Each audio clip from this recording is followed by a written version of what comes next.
नमस्कार, मैं दीपक शर्मा हूँ। मेरे यूट्यूब मंच पर आपका स्वागत।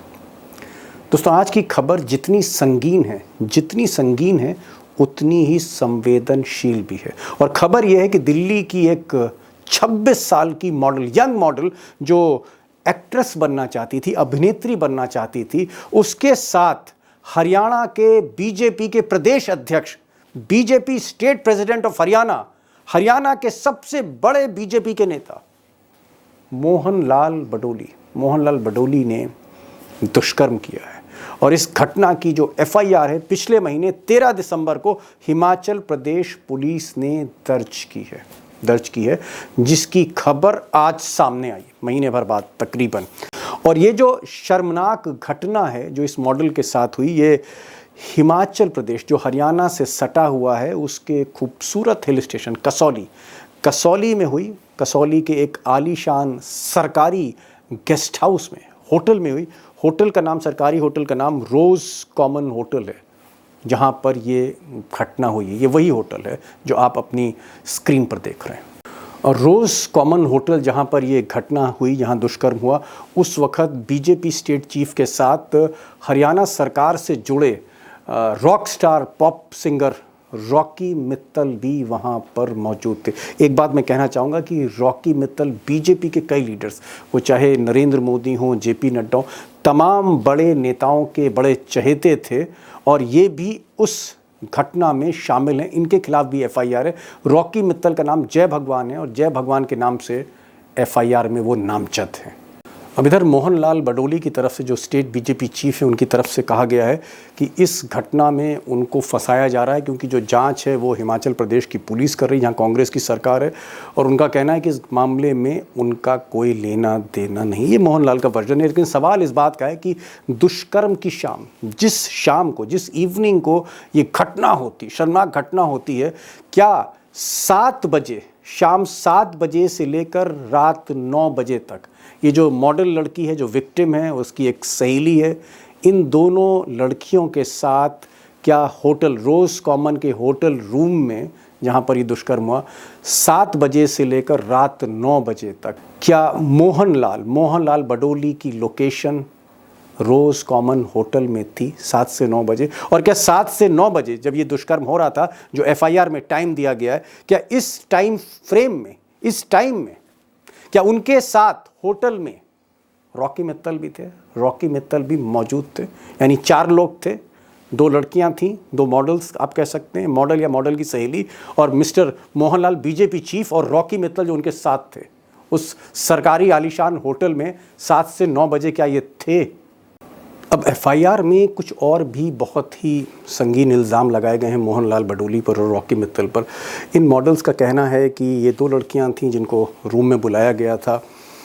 उसके बाद दुष्कर्म हुआ बारी बारी से। फिर एक वीडियो बनाया गया जिसकी क्लिप्स जो है मोबाइल में थी। और इसी क्लिप्स को लेकर उनको धमकी दी गई इन मॉडल्स को कि अगर बाहर कहीं कुछ बताया तो कुछ भी हो सकता है। और इसकी वजह से ये दोनों लड़कियां रोने लगी वहाँ पर। उसके बाद 2 महीने के बाद रॉकी मित्तल और मोहनलाल ने फिर से बुलाया उनको पंचकुला, चंडीगढ़ में, अपने घर पर। और वहाँ पर कहा कि अगर आपने इसमें एफआईआर लिखाने की कोशिश की तो बहुत बुरा इसका जो है अंजाम होगा। तो उनको डराने धमकाने की कोशिश की गई। यहाँ पर एक चीज़ मैं और कहूँगी कि लड़की ने, जो मॉडल है, विक्टिम है, इसने होटल का सारा पता, सारी तारीखें, जिस ऑफिशियल रेसिडेंस पर बुलाया गया उस रेसिडेंस के सारे पते, सारे मोबाइल नंबर्स, मैं सारे नंबर आपके साथ शेयर नहीं कर सकता हूं जांच की वजह से, लेकिन उसमें मोहनलाल जो बीजेपी के स्टेट चीफ हैं उनका भी फ़ोन नंबर है, उसमें रॉकी मित्तल का फ़ोन नंबर है, उसमें इस मॉडल का फ़ोन नंबर है, और उसमें सारा टाइम, डेट, सब कुछ दे रखा है। और ये भी बताया गया है कि वीडियो किस तरह से बनाया गया और किस तरह से उसको शूट किया गया। उसके बाद ये प्रेशर बिल्डिंग अप होता रहा और आखिर में 13 दिसंबर को जहाँ पर ये घटना हुई थी उसी पुलिस स्टेशन पे ये एफआईआर दर्ज होती है दुष्कर्म की। अब दोस्तों, हिमाचल प्रदेश जो हरियाणा से सटा हुआ, उसके इस खूबसूरत हिल स्टेशन पर कसौली में, उस सरकारी होटल में उस शाम या उस रात क्या क्या हुआ इस मॉडल के साथ, और क्या उस रात वहाँ पर बीजेपी के स्टेट चीफ मौजूद थे, उस रात वहाँ पर मौजूद थे या वहाँ पर नहीं थे? क्या इसकी पड़ताल हो सकती है? क्या इसको वेरीफाई किया जा सकता है मोबाइल नंबर से? बहुत कुछ मैं बताऊँगा और मैं ये भी आपको बताऊँगा कि उसके बाद क्या हुआ। इस दुष्कर्म के बाद 2-3 महीने तक क्या होता रहा उस वीडियो क्लिप को लेकर जो दुष्कर्म की उस वक्त शूट की गई। उसके बाद क्या हुआ? क्या उसके बाद फिर ये सिलसिला जारी रहा और प्रेशर बढ़ता गया और एफआईआर कैसे हुई? ये सब मैं बताऊंगा, लेकिन मेरे जहन में कुछ सवाल हैं और सवाल ये हैं कि जो एफआईआर है, इस एफआईआर को दर्ज करने में इतनी देर कैसे हुई? किसका दबाव था जो एफआईआर दर्ज नहीं हो रही थी? और दूसरी चीज़, 13 दिसंबर 2024 को पिछले महीने ये एफआईआर दर्ज हुई और 14 जनवरी को इस एफआईआर का खुलासा हो रहा है। इसके पीछे क्या कारण है? अब रॉकी मित्तल जो एक सिंगर अपने को बताते हैं, सिंगर के स्टाइल से जीते हैं, उनके कई एल्बम्स हैं, मोदी जी के भी करीब हैं, वो नड्डा के भी करीब हैं, मनोहर लाल खट्टर जो मुख्यमंत्री थे उनके भी करीब हैं। ये शख्स आखिर चंडीगढ़ से, पंचकुला से ये मोहन लाल बडोली जो स्टेट बीजेपी चीफ हैं, उनके साथ ये कैसे पहुंच जाता है हिल स्टेशन? इनके बीच में रिश्ते क्या हैं? रॉकी मित्तल सिंगर और ये जो बीजेपी स्टेट चीफ हैं मोहनलाल पॉलिटिशियन, इनके बीच में रिश्ते क्या हैं? किस तरह के रिश्ते हैं? इस पर भी मैं रोशनी डालूंगा। दूसरा बड़ा सवाल, इतना बड़ा सरकारी होटल जहां वीवीआईपीज रुकते हो, वहां पर सीनियर मैनेजमेंट है, सिक्योरिटी है। जब ये दुष्कर्म हो रहा था उस वक्त सीनियर मैनेजमेंट ने रिएक्ट क्यों नहीं किया? सिक्योरिटी साइलेंट क्यों थी? और क्या वहाँ पर सीसीटीवी फुटेज है? उस फुटेज को अब खंगाला जाएगा या पुलिस के पास वो फुटेज मौजूद है? और एक और बड़ा सवाल जो रॉकी मित्तल को लेकर है, रॉकी मित्तल जो बीजेपी के आप कह सकते हैं पदाधिकारी भी थे, सरकारी पदों पर भी रहे, दोस्ती भी थी सबसे। इस घटना के कुछ दिन के बाद, कुछ वक्त के बाद रॉकी मित्तल ने बीजेपी से दामन क्यों छुड़ाया? बीजेपी को क्यों छोड़ दिया रॉकी मित्तल ने? साइड्स क्यों स्विच कर ली? ऐसा क्या है? क्या रॉकी मित्तल पर भी प्रेशर था या उनको कहीं ना कहीं उनको फंसाया जा रहा था? इस पर भी मैं आऊँगा आगे। और सबसे बड़ी चीज़, अगर 13 दिसंबर पिछले महीने ये एफआईआर दर्ज हो गई थी, केस दर्ज हो गया था, धाराएं लग चुकी थी, अगर ये सब कुछ हो गया था, सारी प्रारंभिक छानबीन के बाद एफआईआर दर्ज हुई एक वीवीआईपी अक्यूज पे, नामजद, नेम्ड, 13 दिसंबर से 13 जनवरी तक क्यों नहीं रिएक्ट किया बीजेपी के स्टेट चीफ ने? बीजेपी ने रिएक्ट क्यों नहीं किया? चुप्पी क्यों साधे रहे?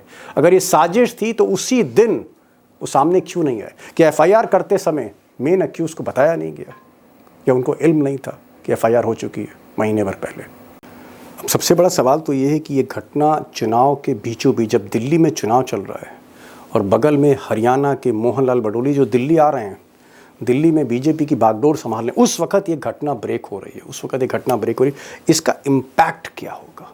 और जहां बीजेपी के ये जो साहब हैं, रमेश विधोड़ी साहब, इन्होंने जो कहा कि प्रियंका के गाल जैसी सड़क बना दूंगा, और आतिशी सिंह जो हैं, इन्होंने तो बाप बदल दिया, इस तरह की जो बातें हो रही थी महिलाओं को लेकर, क्या अब बीजेपी हर सीमा लांघ गई है जब से ये दुष्कर्म की खबर आई है? या फिर ये घटना झूठी? अगर झूठी है तो मोहनलाल सामने क्यों नहीं आ रहे? और फिर एफआईआर क्यों दर्ज की गई है प्रारंभिक छानबीन के बाद? वो सारे मोबाइल नंबर, वो सारे एड्रेसेस, वो होटल का कमरा, वो सारे गवाहों के बयान, ये सब क्या बताते हैं? क्या था एक्चुअल में, क्या था?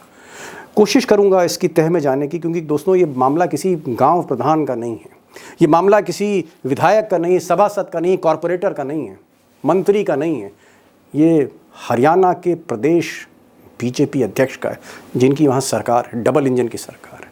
ये वो शख्स हैं जो मोदी के भी करीबी हैं, नड्डा के भी करीबी हैं, आप कह सकते मोदी जी के चहेते हैं, जिसकी वजह से वो बीजेपी के चीफ बने।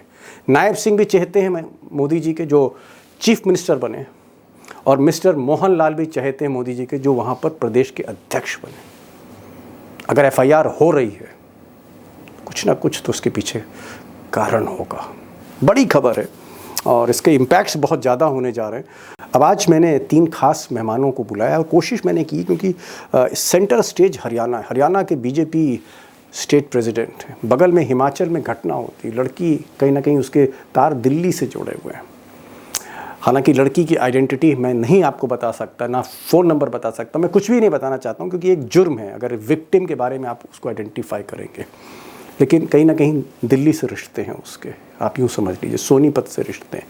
मैंने आज कोशिश करी कि हरियाणा से ही 3 पत्रकारों को, धुरंधर पत्रकारों को बुलाऊं जो इस घटना की तह में जाएं, वो बताएं कि वाकई उस शाम जब mister Mohan Lal BJP state president was present there और नॉट, और पुलिस की तफ्तीश अब तक की क्या कह रही। तो उसमें हेमंत अत्री साहब हैं जो रोहतक से जुड़ रहे हैं, हमारे साथ सिंधु साहब हैं जो हिसार से जुड़ रहे हैं, हार्ट ऑफ हरियाणा से जुड़ रहे हैं, दिल्ली से हमारे साथ रविंदर शिवरान जुड़ रहे हैं। तीनों ही रिपोर्टर्स हथेली की तरह जानते हैं हरियाणा को, और ये मुझे लगता है जो बहस ऐसी है जो वाकई इस सवाल के तह में जाएगी कि स्टेट प्रेसिडेंट उस शाम उस होटल में था या नहीं था, और अगर था तो क्या वो हटाया जाएगा, और अगर नहीं था तो ये जो साजिश रची गई इसकी परतें खुलेंगी। हेमंत अत्री जी, बहुत शॉकिंग खबर, बहुत शॉकिंग है। चाल, चरित्र, चिंतन, संस्कार वाली पार्टी, और उसके कोई छोटे मोटा नेता नहीं, कोई पंचायत सदस्य नहीं, कोई प्रधान नहीं, कोई विधायक नहीं, कोई सांसद नहीं, मंत्री नहीं, अध्यक्ष, बीजेपी के स्टेट अध्यक्ष जहां नई नई सरकार बनी है उनके ऊपर दुष्कर्म का चार्ज 2 महिलाओं के हाथों, और वो भी ये कहा जा रहा है कि नौकरी के लालच में नौकरी दे रहे थे, और उसके साथ एक चीफ मिनिस्टर के पूर्व ओएसडी इन्वॉल्व हैं जिनके मैं तस्वीरें देख रहा था, मोदी जी के साथ तस्वीरें हैं, नड्डा साहब के तस्वीरें, मनोहर लाल खट्टर के साथ तस्वीरें हैं, रॉकी मित्तल की, और फिर बीजेपी के चीफ जो मिस्टर मोदी के कहने पर बीजेपी के चीफ बनाए गए, उनके ऊपर दुष्कर्म का आरोप। ये घटना में सच्चाई क्या है मिस्टर अत्री? देखिए दीपक जी, वैसे तो बेसिकली ये जांच का विषय है कि क्या स्थितियां हैं क्या नहीं, लेकिन कुल मिला के जब आप एफआईआर पढ़ेंगे तो एफआईआर आपके पास है, दिखाएंगे दर्शकों को शायद आप। 7 जुलाई 2023 की घटना है, 7 जुलाई 2023 की, कथित तौर पर कि वो 2 महिलाएं अपने एम्प्लॉयर के साथ, कोई मिस्टर अमित थे उनके यहाँ काम करती हैं, और वो उस होटल में गए थे, और वहां पर बडोली साहब और ये अपने मिस्टर, क्या नाम इनका, जय भगवान रॉकी मित्तल, जय भगवान और रॉकी मित्तल, ये मनोहर लाल जी के साथ कम से कम 3 या 4 अपॉइंटमेंट पे रहे हैं।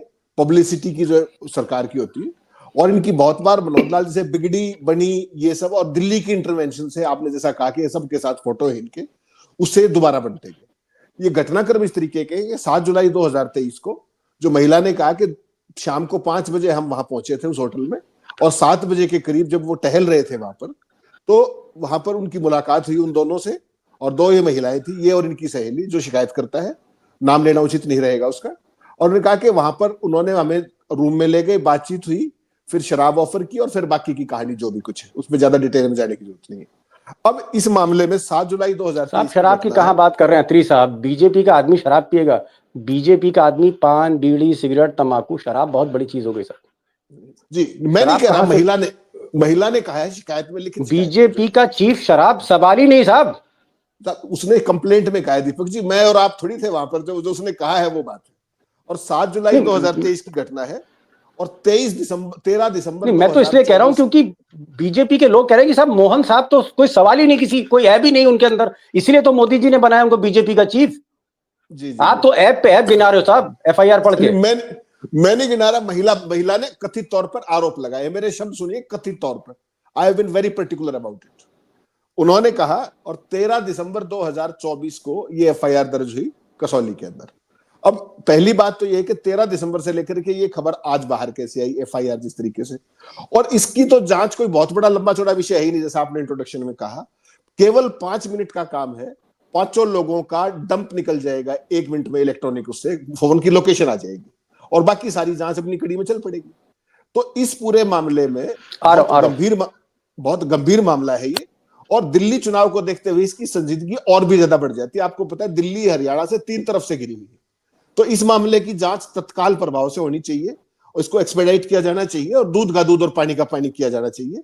और पहली स्टेप तो यही है कि उनका डंप उठा करके ये देखी जाए कि ये उस दिन वहां पर थे या नहीं, वहीं से सारी कहानी कोरिलेट होती चली जाएगी। अब इसमें देरी क्यों हुई? 13 दिसंबर की बात है, आज 13 जनवरी है, 14 जनवरी है, तो इस सारे मामले को जितना जल्दी हो सके, क्योंकि इसकी पॉलिटिकल सेंसिटिविटी है, और मान लिया बडौली साहब ने तो कह दिया कि इसको तूल देने की जरूरत नहीं, इसको छोड़ दीजिए, तो उन्होंने तो एक तरीके से बता दिया कि क्या करना है। बाकी हरियाणा का मीडिया, बाकी मीडिया तो वही करेगा जो बीजेपी कहेगी। लेकिन जो सवाल है रविंदर जी, क्योंकि खबर आपने ब्रेक करी, इस खबर को आप फॉलो कर रहे हो, 13 दिसंबर की ये एफआईआर है, बहुत संगीन एफआईआर है, बहुत ही ज्यादा गंभीर मामला है। क्या आपको लगता है अब ये पब्लिक डोमेन में मामला आ गया है, अब ये सोशल मीडिया पे वायरल हो रहा है कि बीजेपी के चीफ दुष्कर्म कर रहे थे? मामला रंग रंगेली मनाने का नहीं है, मामला अय्याशी का नहीं है, मामला दुष्कर्म का है, दुष्कर्म का मामला है। मैं उसके बहुत ज्यादा ग्राफिक डिटेल्स में नहीं जाना चाह रहा हूँ। क्या आपको लगता है कि अब हिमाचल प्रदेश की पुलिस पर प्रेशर होगा, हिमाचल प्रदेश के मुख्यमंत्री पर प्रेशर होगा कि बगल के आपके पड़ोस का जो स्टेट चीफ है उस पे इतनी गंभीर एफआईआर है, इस पर क्या अब कार्रवाई शुरू होगी, आपको लगता है? बिल्कुल बिल्कुल। और ये देखिए, ये जो संविधान सुक्खू साहब को मुख्यमंत्री बनाता है, वही संविधान उस लड़की को न्याय देने के लिए अधिकृत करता है। ये उस महिला का अधिकार है कि उसको सुक्खू की सरकार जो है वो न्याय दे। अगर वो न्याय नहीं दे पा रही है किसी राजनीतिक कारण के चलते, तो उस सरकार को वहां बने रहने का अख्तियार ही नहीं है। अगर आज भी 1 महीना बीतने के बाद भी सुक्खू की सरकार ने काम नहीं किया, तो ये उनके लिए बहुत चिंता की बात है। और अब जबकि पहला और दूसरा खंबा फेल हो गए, तो चौथे खंबे के पास जब यह खबर आई है, तब कम से कम सरकार को जाग जाना चाहिए। आज हर इदारे के पास ये सूचना पहुंच गई, जो जितने भी स्टेक होल्डर्स हैं उनके पास ये इंफॉर्मेशन आ गई है। अब कम से कम जरूरी है कि अब कार्रवाई की जाए, और जरूरी पूछताछ के लिए या उनकी गिरफ्तारी की जरूरत पड़े तो वो करें। जो भी इस पर कार्रवाई की जरूरत है वो क्या की जानी आपकी चाहिए, क्योंकि इसमें एफआईआर जो तो हो गई। जी मोहनलाल बडोली जो बीजेपी के प्रदेश अध्यक्ष हैं, नंबर 1, मैं तो मुख्यमंत्री से भी ज्यादा इंपॉर्टेंस उनको दूंगा, क्योंकि उनके नेतृत्व में मुख्यमंत्री की सरकार बनी नायब सिंह सैनी की।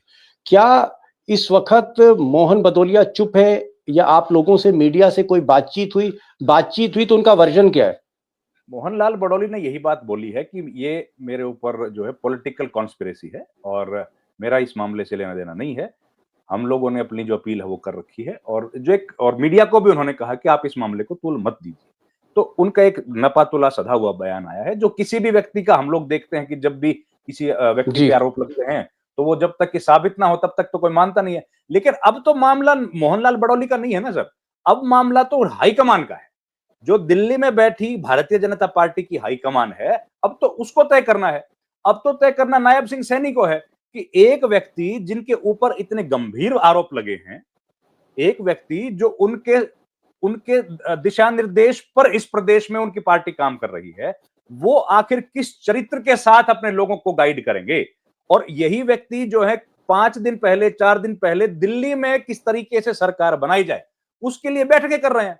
तो इस तरह के ओके, व्यक्ति के चेहरे, मतलब जी बिल्कुल। मोहनलाल बदौलिया आप कह रहे हैं कि दिल्ली में जो सरकार बीजेपी की बनेगी नहीं बनेगी, दिल्ली चुनाव संभाल रहे हैं, वन ऑफ द, आप कह सकते हैं, असाइनमेंट्स उनके पास हैं। दिल्ली चुनाव में हरियाणा के नेताओं की किस तरीके से भागीदारी हो, इसके लिए मोहनलाल बडौली लगातार बैठकें कर रहे हैं। और ये वो खबरें देते हैं, मीडिया में बाइट दे रहे हैं कि दिल्ली में इस बार बीजेपी की सरकार बनेगी। तो जाहिर है, और दिल्ली तो, जैसा कि भाई साहब ने बताया, कि दिल्ली तो हरियाणा का 3 तरफ से घिरा हुआ है, और कम से कम 20-25 ऐसी विधानसभाएं हैं जिसमें सीधा असर है दिल्ली हरियाणा का। जी तो ऐसी स्थिति ओके, में मुख्यमंत्री और प्रदेश अध्यक्ष जो बगल के स्टेट के हैं, उनकी तो सबसे पहले जिम्मेदारी है। और मोहनलाल बडौली तो इस काम को करने के लिए काम लगातार कर रहे हैं। तो ऐसी स्थिति में ऐसे व्यक्ति के चेहरे को लेके आप वोट मांगने के लिए जाएंगे, तो जाहिर है कहीं ना कहीं सवाल तो खड़े होंगे। सवाल खड़े हो। वो भी तब दीपक भाई, जबकि उस प्रदेश में जहां चुनाव है, वहां की मुख्यमंत्री एक महिला है, वहां की दूसरी मुख्यमंत्री भी महिला रही, और वहां की इनके पहले तीसरी मुख्यमंत्री सुषमा स्वराज रही। मतलब यह है कि अगर 6 मुख्यमंत्री 7 मुख्यमंत्री बने हैं, उनमें से सबसे ज्यादा मुख्यमंत्री अगर किसी महिलाएं। राज्य में बने तो वो दिल्ली है। और ऐसे प्रदेश में चुनाव है, महिलाओं के ऊपर किसी ने अत्याचार किया है, और उस व्यक्ति के नेतृत्व में कि आप अपने 20-25 विधायक या पदाधिकारियों को साथ लेके जाएंगे चुनाव में वोट मांगने के लिए। ये खैर अति बहुत बहुत गंभीर बहुत मामला है। बहुत बहुत बहुत बड़ा गंभीर मामला है, क्योंकि एक तरफ दिल्ली में कहीं ना कहीं बीजेपी का परसेप्शन खराब होता चला जा रहा है। विधूड़ी जो थे, रमेश विधूड़ी, बीजेपी के पूर्व सांसद जो चुनाव लड़ रहे हैं आतिशी सिंह के खिलाफ, उन्होंने कहा कि आतिशी वो है जो अपना बाप बदल लेती है। उन्होंने कहा कि मैं अपनी जो कंस्टिट्युएंसी है, अगर मैं यहाँ से जीतता हूँ दिल्ली में कालका जी से, तो मैं यहाँ की जो सड़कें हैं प्रियंका गांधी के गाल की तरह बनाऊंगा। इसमें बड़ा बवाल मचा। तो इस तरह के एंटी वुमेन स्टेटमेंट्स एक बीजेपी के इतने बड़े नेता दे रहे थे, और अब बीजेपी के जो स्टेट चीफ हैं उन पर महिला के साथ दुष्कर्म का आरोप लगा, एफआईआर दर्ज हुई है। किस तरह से बीजेपी हैंडल करेगी है, मैं पूछूंगा अत्री साहब से कि कितना बड़ा इसमें बवाल मचने वाला है। लेकिन एक सवाल मेरा सिंधु साहब से, सिंधु साहब आप तो आप एक लाइन इन्वेस्टिगेशन। बोल दो, अगर आप इजाजत दें तो जी एक लाइन बोल दो भाई साहब। मोहनलाल जी बड़ौली को आप देखिए, कितने बड़े बड़े नेताओं को, कितने बड़े बड़े बीजेपी के ब्राह्मण नेताओं को किनारे करके अध्यक्ष बनाया गया था। रामविलास शर्मा, जिन्होंने अपना जी पूरा जीवन त्याग दिया, उनको फ्रंट रनर माना जा रहा था अध्यक्ष बनने के लिए, उनको साइड लाइन करके ब्राह्मण चेहरे के तौर पर मोहनलाल बड़ौली को बनाया गया। और जहां से वो आते हैं सोनीपत, वहीं के एक सांसद पर भी इसी से मिलते जुलते कुछ आरोप लगे थे। चलिए चलिए चलिए, ठीक है, मैं आ रहा हूँ। सिंधु साहब, भाई आप तो पुलिस की जांच है, इंटेलिजेंस की जांच है, सब समझते। मैं एक सीधा सा सवाल कर रहा हूँ कि मोहन लाल भदौलिया जो बीजेपी के चीफ हैं और जो ओएसडी, उनका कहना है कि भाई इस घटना से हमारा कोई इन्वॉल्वमेंट नहीं है, हिमाचल प्रदेश में कांग्रेस की सरकार है, ये एक बहुत बड़ा षड्यंत्र है, साजिश है, मुझे फंसाया गया है, मेरा इस घटना से कोई लेना देना नहीं। क्या इलेक्ट्रॉनिक सर्वेलेंस के जरिए मोबाइल और टावर इन सब के लोकेशंस लेके, कॉल डिटेल्स निकाल के, क्या ये पता लग सकता है कि फलानी तारीख को, क्योंकि जो एफआईआर है उसमें जगह का जिक्र है, होटल का जिक्र है, ये जो होटल था रॉस कॉमन होटल, जो हिमाचल प्रदेश सरकार का होटल है कसौली में, तो होटल का जिक्र है, प्लेस का जिक्र है, उसका पूरा एड्रेस है, और साथ में टाइमिंग है, 7 बजे की टाइमिंग है, तारीख है। तो तारीख है, समय है, प्लेस है, और 5 लोग हैं, सबके पास मोबाइल है। क्या मोबाइल से यह इस्टेब्लिश हो सकता है कि mister Badauli, Mohanlal, mister Rocky Mittal, victim, ये सब लोग वहां पर थे उसी होटल पे? क्या ऐसा पता लग सकता है? दीपक जी, जहां तक डिजिटल फुटप्रिंट की बात है, ये एक ऐसा सिस्टम है जिसमें कोई भी इलेक्ट्रॉनिक गैजेट और खास तौर पे मोबाइल, इसकी जो डाटा है वो 25 साल तक डिस्ट्रॉय नहीं होता। ओके, 25 साल तक। रिजर्व रहता है, इसको जी ब्लैक टेप बोलते हैं, इसमें ये रिजर्व रहता है और बाद में इसको इरेज किया जाता है।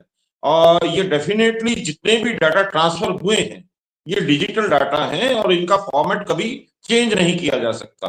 तो ये डेफिनेटली अगर पीछे के उस समय के डाटा को खंगाला जाएगा तो 100% एस्टेब्लिश हो जाएगा कि कौन कौन से मोबाइल या कौन कौन से गैजेट्स किसको बिलोंग करते हैं और वो किस वक्त, उस वक्त में कौन सी पोजीशन पे थे ओके, और गॉट इट, कौन गॉट से टावर के अंडर थे। Okay okay. ये कह रहे हैं, सिंधु साहब कह रहे हैं, दोस्तों मैं इनका जो इन्होंने कहा कि डिजिटल फुटप्रिंट है, जो महिला है, 2 महिलाएं हैं, और मोहनलाल हैं, साथ में रॉकी मित्तल हैं, वो भी बीजेपी के नेता हैं, चीफ मिनिस्टर के ओएसडी। ये जो 4-5 लोग हैं, ये अगर उस होटल में थे तो इनकी मोबाइल की लोकेशन और समय की लोकेशन से पता लग जाएगा कि मोहनलाल बीजेपी के चीफ वहां पर थे या नहीं थे। उस वक़्त जब ये घटना हो रही है 7 बजे, ये दुष्कर्म हो रहा है, दुष्कर्म का घटनाक्रम, रॉकी मित्तल वहाँ पर था या नहीं था? या फिर वो जो महिला है जो आरोप लगा रही, वो वहाँ पर थी या नहीं थी? ये सारी चीज़ें क्रिस्टल क्लियर सामने आ जाएगी। अत्री साहब, मैं एक सवाल यहाँ पर करना चाहूँगा। ये तो ठीक है कि अब ये तो इलेक्ट्रॉनिक सर्विलेंस से तय होगा, जाँच से तय होगा, उसी से पता लगा। हमारे आपके कयास लगाने से कोई फ़ायदा नहीं कि हम कहें कि नहीं मोहन जी थे, वो वहाँ पर थे, वो महिला थी, नहीं थी, ये तो जांच में पता लग जाएगा। मैं ये कह रहा हूं कि बीजेपी के लिए ये कितना बड़ा झटका है कि उसका बीजेपी का चीफ, हरियाणा का चीफ, जहां उनकी सरकार है, वो एक ऐसे मामले में फंस गया। आपको इसमें राजनीतिक साजिश लगती है? क्योंकि भाई हरियाणा में कांग्रेस की सरकार है, पुलिस कांग्रेस की है। आपको ये केस ट्रैप लगता है या आपको लगता है कि पुलिस ने प्रारंभिक छानबीन करने के बाद ही एफआईआर लिखी होगी? इतना बड़ा रिस्क कांग्रेस की सरकार नहीं लेगी कि बीजेपी के स्टेट चीफ पर किसी फर्जी मामले में एफआईआर दर्ज कर दे, क्योंकि पोल दोनों की खुल सकती है। अगर पुलिस ने फेक केस लिखा तो पुलिस फंसी, और अगर मोहनलाल जी ने झूठ बोला तो मोहनलाल जी फंसे। तो आपको क्या लगता है कि छानबीन की गई होगी इस मामले में? कांग्रेस की सरकार भी थोड़ा सा एहतियात बरत रही है और बीजेपी दिल्ली चुनाव के एन वक्त पर फंस गई है। नहीं दीपक जी, देखिए, अगर इसमें कोई पॉलिटिक्स इन्वॉल्व होती तो जैसे ही 13 दिसंबर को एफआईआर दर्ज हुई, you take it from me कि उसी दिन ये सारी मीडिया के अंदर हिमाचल प्रदेश की सरकार इसका धुआं निकाल देती, बिल्कुल प्रेस कॉन्फ्रेंस करके और करके एसपी के जरिए। आज की तारीख में यह है कि सुप्रीम कोर्ट की स्टैंडिंग इंस्ट्रक्शंस है कि किसी भी महिला की इस तरह की शिकायत आती है, तत्काल एफआईआर कीजिए, जांच कीजिए और उसके बाद कार्रवाई कीजिए। So no government can afford कि ऐसे ही कोई फर्जी केस दर्ज कर ले। पहली बात, सुप्रीम कोर्ट की स्टैंडिंग इंस्ट्रक्शंस के बेसिस पर दर्ज किया गया मुकदमा। अत्री साहब, आपको क्या लगता है ये जो महिला है, क्योंकि हम जो दुष्कर्म की गाइडलाइंस है सुप्रीम कोर्ट की, मैं दोस्तों को बताऊं कि हम दुष्कर्म के मामले में महिला का नाम नहीं ले सकते, महिला के बारे में हम उसकी शिनाख्त नहीं करा सकते कि वो कहाँ की रहने वाली हैं, वो डॉक्टर हैं, आर्किटेक्ट हैं, ब्यूटी पार्लर चलाती, सब नहीं बता सकते। तो मैं महिला को आइडेंटिफाई बिल्कुल नहीं करूंगा, लेकिन एक चीज मैं जरूर कहना चाहूंगा, अत्री साहब आपसे पूछना चाहूंगा, क्या ये जो घटना हुई होटल के अंदर, सरकारी होटल गेस्ट हाउस में उस रात, उसके बाद फिर क्या इस महिला को दोबारा बुलाया मोहनलाल जी ने कि भाई आप आइए, चंडीगढ़ आइए, पंचकुला आइए, हमसे बात करिए? क्या आपको लगता है कि कुछ इसमें कुछ ब्लैकमेल या कुछ हनी ट्रैप या कुछ ऐसा तो नहीं आपको आभास हो रहा है कि कहीं पर कुछ था? ये नौकरी देने की बात थी कि हम तुम्हें नौकरी दे देंगे, और फिर वहां पर नौकरी के बहाने जो है कुछ हुआ। Deepak ji, there is certainly something more that meets the eye, इसमें कोई शक नहीं। नहीं तो 7 जुलाई 2023 की घटना और 13 दिसंबर के बीच में 1.5 साल का अंतर है, 1 साल 5 महीने का। इसके अंदर कुछ न कुछ फोपा जरूर है, लेकिन फिर भी इसकी जांच होनी चाहिए। अगर महिला ने गलत किया तो उसके खिलाफ पर्चा दर्ज कीजिए, क्या प्रॉब्लम है? 182 कार्रवाई वहां कर दीजिए, लेकिन कार्रवाई तो कीजिए। रविंदर जी, ये बताइए कि क्या ये मामला आपको हनी ट्रैप का लग रहा है? क्योंकि अत्री साहब कह रहे हैं कि एफआईआर ये बताती है कि उस महिला को इन्होंने फिर बुलाया कि पंचकुला हो, पंचकुला मतलब चंडीगढ़, मान लीजिए चंडीगढ़ के पास ही पंचकुला है, हरियाणा का शहर, पंचकुला बुलाया और वहां पर ये कहा चंडीगढ़ में कि भाई नौकरी दे देंगे। रॉकी मित्तल जो एक रॉक स्टार हैं, भजन वजन गाते हैं, गाना गाते हैं, उन्होंने कहा मैं तुम्हें एक्ट्रेस बना दूंगा, तुम इतनी खूबसूरत हो कि मैं तुम्हें एक्ट्रेस बना दूंगा, अभिनेत्री बना दूंगा। ये जो वादे हो रहे थे, ये कोई डील चल रही थी, उसको मामले को टाला जा रहा था, ऐसा कुछ आपको संदेह होता है इसमें? देखिए सर, ये बिल्कुल एक अल्योरमेंट जो इसमें हम लोग पढ़ रहे हैं एफआईआर के हिसाब, क्योंकि अपने पास जो अधिक इन्फॉर्मेशन है वो यही है अभी, और उसमें तो अल्योरमेंट की बात हो ही रही है कि जो, और सुप्रीम कोर्ट की गाइडलाइंस या जो लॉ है वो यही कहता है कि अगर आप सुपीरियर पोजीशन में हैं और अगर आप किसी को अल्योर कर सकते हैं या उसको कुछ बेनिफिट दे सकते हैं और उसके एवज में अगर इस तरह का कोई कृत्य होता है तो उसके खिलाफ हैरेसमेंट हो गया, वो और दुष्कर्म ही माना जाएगा। हाँ, वो इस कैटेगरी में आता है, तो वो इस कैटेगरी में आता है, और यही इनके आरोप भी हैं। तो और आरोप में बिल्कुल बात सच होती है कि दोनों जो लोग थे वो इस ताकतवर पोजीशन पे थे कि वो उसका यूज कर सकते थे, उनको कोई फायदा पहुंचाने के लिए या फिर उनका नुकसान करने के लिए। ये दोनों बातें यहाँ पर सत्यापित होती हैं। और लेकिन क्या आपको जी हाँ, कुछ बता रहे थे आप? इंपॉर्टेंस ये है दीपक जी कि जो पॉलिटिकल पार्टी जिसका पूरा बेस जो है वो संस्कार पर आधारित है, जिनका कहना है कि देश में इन विचारों के साथ अगर आप चलेंगे। मोहनलाल बड़ौली जब प्रदेश अध्यक्ष बने तो उनकी सबसे बड़ी जो उनकी मेरिट थी, वो माना जा रहा था कि वो स्वयं सेवक हैं, आरएसएस की बैकग्राउंड से आते हैं। तो उनके ऊपर इस तरह के एलिगेशंस लगना, आज कम से कम 4-5 घंटे से ये खबर फैली है, सरकार की तरफ से कोई प्रतिक्रिया ना आना, भारतीय जनता पार्टी का ऑफिशियल कोई रिएक्शन ना आना, दिल्ली के चुनाव के बीचों बीच ये खबर आना, ये वाकई कई तरह के संदेह पैदा करती है कि आखिर अगर वो निर्दोष हैं तो होंगे, लेकिन सरकार को या कम से कम पार्टी को तो कोई बयान तो देना ही पड़ेगा कि भाई ये जो भी हैगा, कि कोई आदमी थोड़ी कि उनको जबरदस्ती फंसा देगा।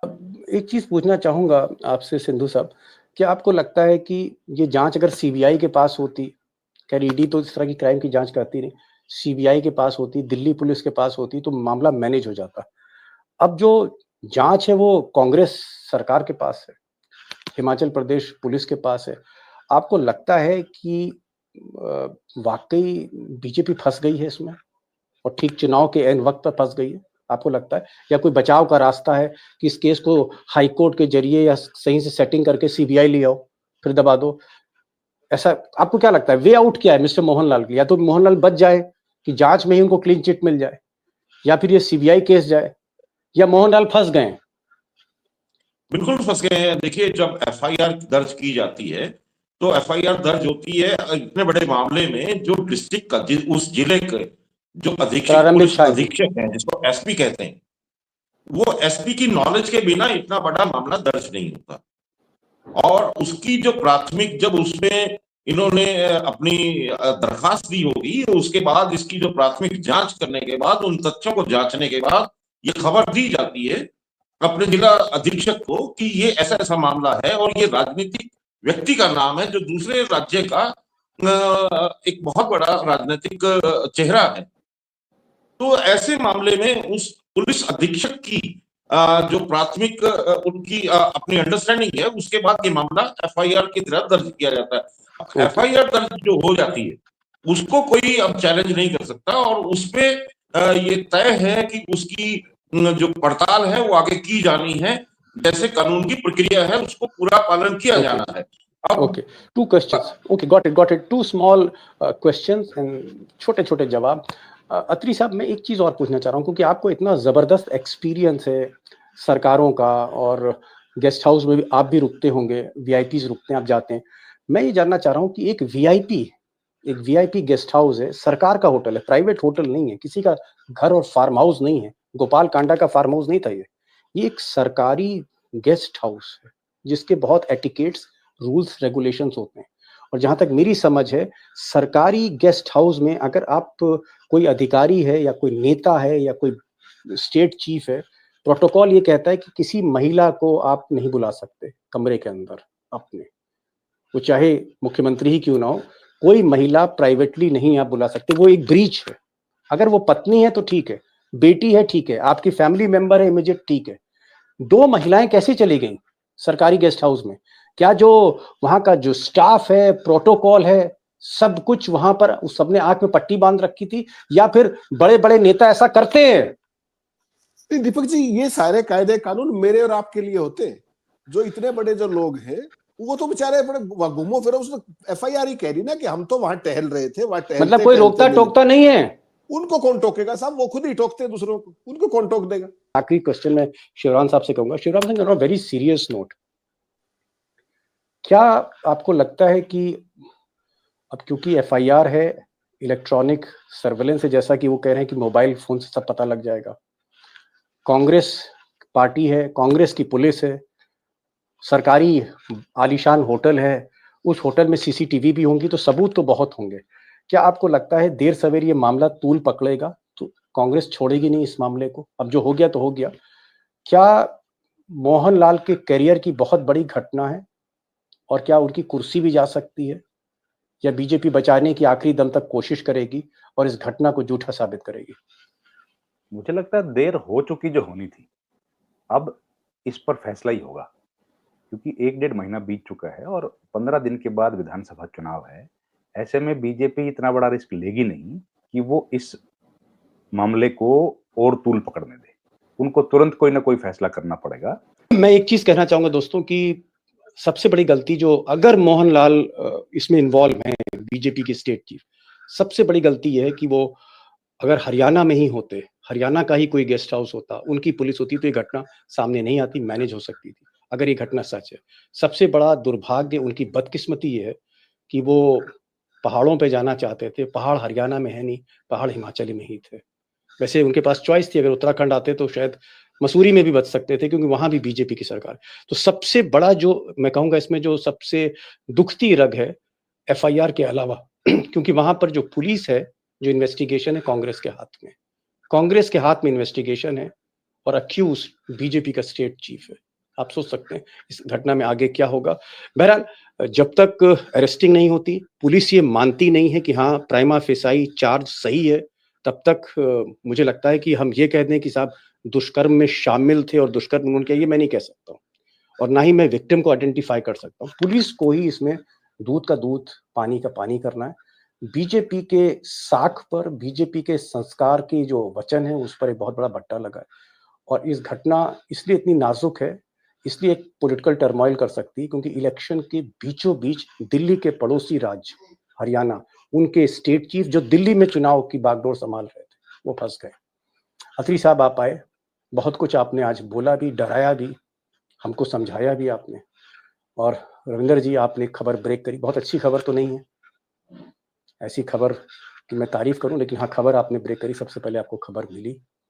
और सिंधु साहब आपने भी थोड़ा बहुत डराया तो ही कि मोबाइल फोन से सब कुछ पता लग जाएगा कि कौन एक बात और इस बता वक्त। देता हूं। जी देखिए, आप कह रहे थे ना कि वो हमें विश्वास नहीं होता, तो आप ये देख लीजिए कि जो रॉकी मित्तल हैं वो मनोरंजन इंडस्ट्री से हैं। एंटरटेनमेंट इंडस्ट्री से यस। मैं तीनों ही मेहमानों का, तीनों का ही हरियाणा से ताल्लुक है। इस वक्त रोहतक से लाइव हैं क्योंकि हरियाणा की खबर थी, तो आज हरियाणा के 3 शेर आपके सामने हैं। अत्री साहब रोहतक से लाइव हैं, ये जो हिसार से लाइव है सिंधु साहब, और दिल्ली से आप कहाँ से लाइव हैं इस वक्त? आप दिल्ली से हैं कहीं और से हैं रविंदर जी? दिल्ली से रविंदर जी, हालांकि हरियाणा बहुत अच्छा कवर करते हैं। तो ये एक दोस्तों खबर है, और मैं फिर जाते जाते इतनी बात जरूर करूंगा कि पुलिस को ही अब तय करना है, जांच तय करेगी कि आंच किस पे आने वाली है। शुक्रिया अत्री साहब, बहुत बहुत शुक्रिया, thank you for joining this programme. Sindhu साहब thank you so much, Ravinder ji thank you so much, thank you so much for joining this programme.